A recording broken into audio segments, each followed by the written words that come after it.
Hello প্রিয় শিক্ষার্থী বন্ধুরা, জাতীয় বিশ্ববিদ্যালয়ের 2024-25 শিক্ষাবর্ষে ডিগ্রি ভর্তির প্রথম মেধা তালিকায়, দ্বিতীয় মেধা তালিকায় ও তৃতীয় মেধা তালিকায় তোমরা যারা কোনো কলেজে চান্স পাওনি, এখন তোমরা কি করবে? আজকের এই ভিডিওতে আমি তোমাদেরকে এই সম্পূর্ণ আপডেট তথ্যটা দিয়ে দিব। এজন্য তোমরা কেউ আজকের এই ভিডিওটা 1 সেকেন্ডে স্কিপ করবে না। এই ভিডিওটা তোমাদের জন্য অনেক বেশি গুরুত্বপূর্ণ হতে চলেছে।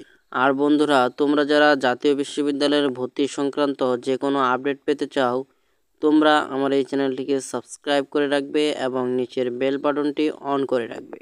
তো চলো বন্ধুরা, বেশি কথা না বাড়িয়ে আজকের এই ইনফরমেটিভ ভিডিওটা শুরু করা যাক। তো বন্ধুরা, তোমরা যারা ডিগ্রি ভর্তির প্রথম মেধা তালিকায়, দ্বিতীয় মেধা তালিকায় ও তৃতীয় মেধা তালিকায় কোনো কলেজে চান্স পাওনি, এখন তোমরা কি করবে? এখন তোমাদের একটাই করণীয়, সেটা হচ্ছে রিলিজ স্লিপের যখন আবেদন শুরু হবে তখন তোমাদেরকে রিলিজ স্লিপে আবেদন করতে হবে।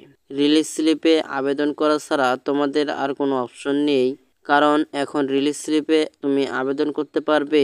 রিলিজ স্লিপে তুমি আবেদন করতে পারবে মোট 5টি কলেজে। তোমার পছন্দ মতো তুমি মোট 5টি কলেজে তোমাকে রিলিজ স্লিপে আবেদন করতে হবে।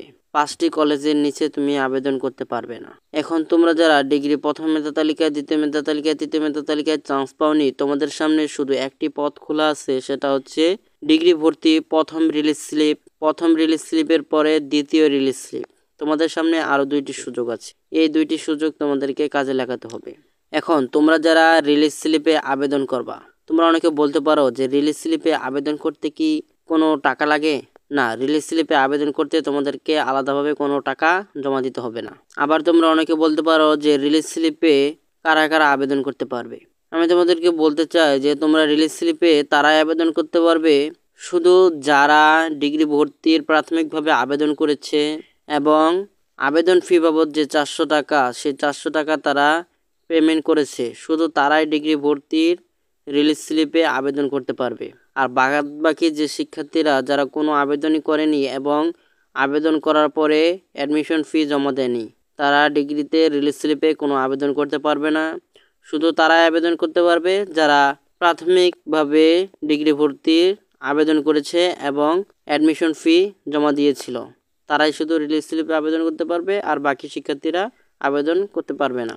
রিলিজ স্লিপে যদি তোমরা খুব অল্প সময়ে খুব সহজে কলেজ পেতে চাও, তাহলে তোমাদেরকে 2টি কাজ করতে হবে। 1 নম্বরে যে কাজটি তোমাদেরকে করতে হবে সেটা হচ্ছে তুমি যেই কলেজে রিলিজ স্লিপে আবেদন করবে সেই কলেজটা তুমি একটু ভালোভাবে যাচাই বাছাই করে নিবে যে সেই কলেজে সর্বনিম্ন কত পয়েন্টে শিক্ষার্থীরা সেই কলেজে চান্স পেয়েছে। যদি তুমি এই বিষয়টা দেখে যদি তুমি কলেজে আবেদন করো, তাহলে তোমার কলেজ পাওয়ার সম্ভাবনা থাকবে 99%। আর দ্বিতীয়ত তুমি যে বিষয়টা সবচেয়ে বেশি মাথায় রাখবে সেটা হচ্ছে তুমি যেই কলেজে আবেদন করবে সেই কলেজে কতগুলো সিট ফাঁকা আছে।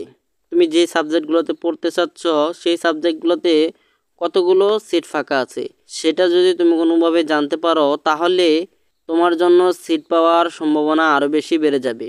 কারণ এমন কোনো কলেজে তোমাকে আবেদন করে কোনো লাভ নেই যে কলেজে সিট সংখ্যা খুব কম রয়েছে, সেই কলেজে আবেদন করাটাই তোমার বেকার। তোমাকে আবেদন করতে হবে এমন একটা কলেজে যেই কলেজে আবেদন করলে তোমার সেই কলেজে সিট পাওয়ার সম্ভাবনা সবচেয়ে বেশি। তুমি এমন 5টি কলেজেই কিন্তু আবেদন করবে রিলিজ স্লিপে, আর বাকি কলেজগুলোতে তোমার রিলিজ স্লিপে আবেদন করার দরকার নেই। বুঝতে পারছো? তো বন্ধুরা, এই ছিল আজকের এই ভিডিওটা। এই ভিডিওটা তোমাদের কাছে কেমন লেগেছে? যদি ভিডিওটা ভালো লেগে থাকে তাহলে অবশ্যই ভিডিওতে একটা লাইক, একটা কমেন্ট এবং এই ভিডিওটা সবচাইতে বেশি শেয়ার করে দিবে তোমার অপর বন্ধুবান্ধবের কাছে, যেন তারাও এই ভিডিওটা দেখতে পারে এবং সকল কিছু জানতে পারে। তো বন্ধুরা, দেখা হবে নেক্সট কোনো ইনফরমেটিভ ভিডিওতে। আল্লাহ হাফেজ।